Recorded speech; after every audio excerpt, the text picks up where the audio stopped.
Number 13 then from the 2019 Higher Maths Paper 1. 5 marks for, you recognise it as soon as you see those triangles. That's those addition formulae, the one that you find at the front.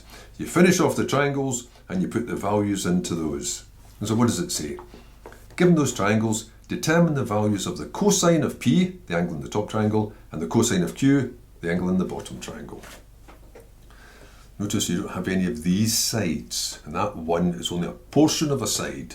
You don't actually need that one because you could work out both sides from their other two sides. But anyway, I'll draw them again.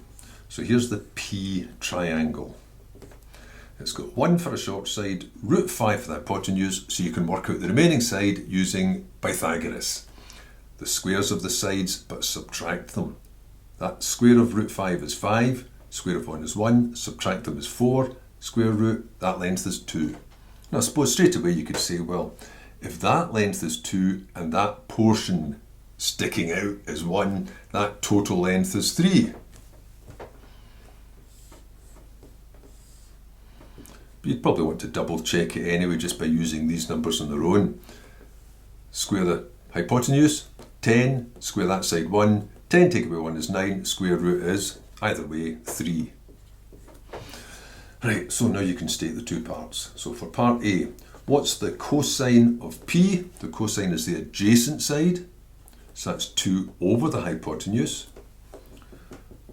What's the cosine of Q? That's the adjacent side, that's the 3 over the hypotenuse, that's root 10.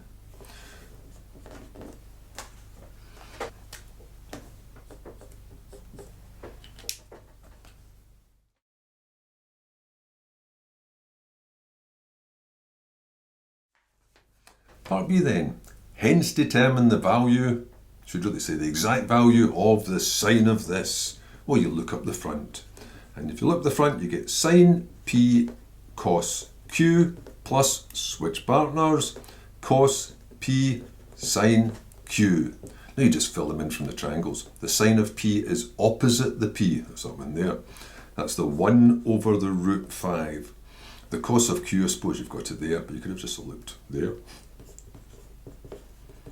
The cos of P, got it there, 2 upon root 5. The sine of Q is opposite the Q, that's 1 upon the root 10. So that means they're over root 50, product of the roots is the root of the product. 3 for that numerator and 2 for that numerator. They've got this common denominator, that's why I just wrote it down once. So you've got 5 over root 50. But you probably won't be allowed to leave it like that because the bottom there can be simplified. That's 25 times 2. That's 5 over 5 root 2.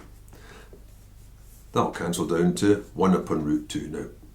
1 upon root 2 is usually acceptable because it's one of the exact values that you use, even though it's got an irrational denominator. I don't know that you would necessarily need to take that any further and say multiply the top and the bottom by root 2 to write it as root 2 upon 2, the way you would see it in your calculator. I think it's sufficient to leave it like that.